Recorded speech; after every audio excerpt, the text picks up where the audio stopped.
You've recently made some big news regarding your rolling strategic plan. You've updated it.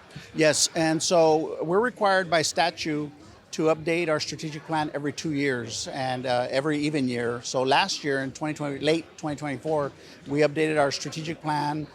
It's really a short and long-term plan that again we're required to update every 2 years. So yes. Tell us about the short-term projects. So the short-term projects, as part of the Hidalgo County Loop system, the next two segments, we have the Hidalgo County Loop segmented.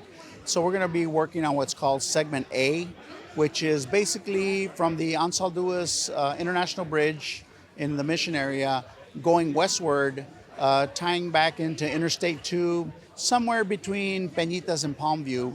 That's about an 8-mile segment of roadway. And then the next priority is a segment we call Segment E, as in Edward, which is on the east side of the county. And that is from the IBTC project, right, which has now been designated State Highway 68, eastward. And it'll tie back into Interstate 2 also somewhere just east of the Mercedes area. Those are the short term. Let's move into the midterm. So then the midterm is what we call Section C. C is in Charlie. And that picks up where Section A ties into Interstate 2. And it goes northward into approximately the McCook area and then back eastward and ties back into Interstate 69 Central in the northern part of Edinburg, in the vicinity of the Edinburgh International Airport. Somewhere, the environmental study hasn't been done yet, but it'll tie somewhere in that area. And then that project is followed what we call Section F, as in Frank, and that will pick up where Section E ties into Interstate 2 east of Mercedes, and it'll go northward towards the approximately the La Villa area, and then back eastward and tie into State Highway 68. And that location is also to be determined.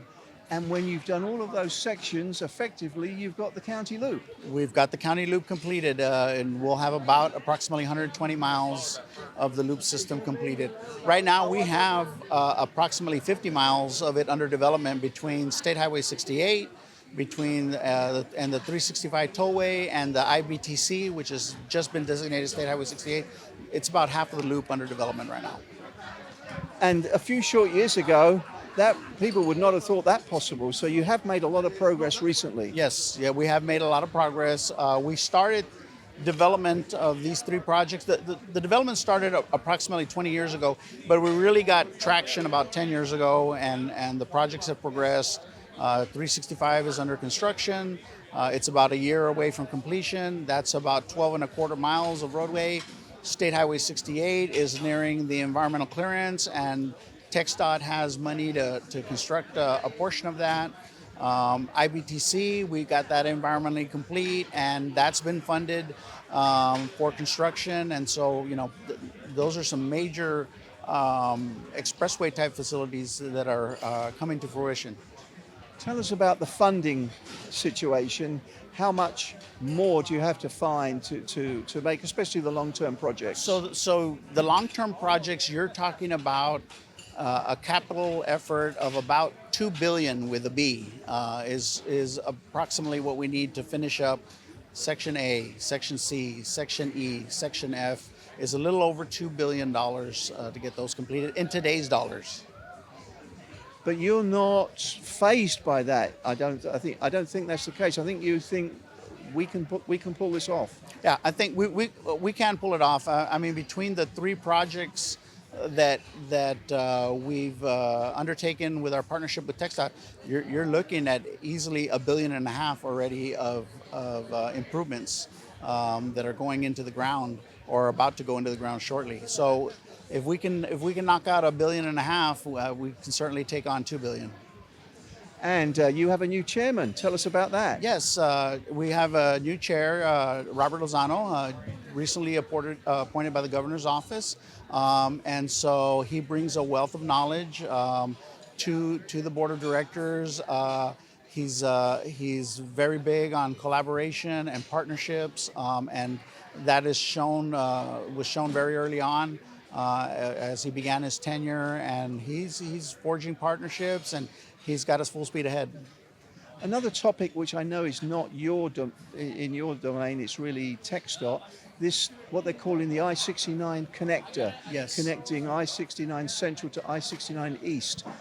You've got to be pleased with that. Yes, so actually the Hidalgo County RMA and Cameron County area are partners with TxDOT in the I-69 connector. The intent is to connect to the second causeway over in Cameron County, and is to connect to the Hidalgo County loop system in the Hidalgo County and beyond that eventually. So yes, so we're a partner in that. We're excited that TxDOT has started work on that and is making progress. We went to an event recently put on by the RGV Hispanic Chamber, and one of the panelists was Cameron County Judge Eddie Trevino, and he said effectively we've got a new highway.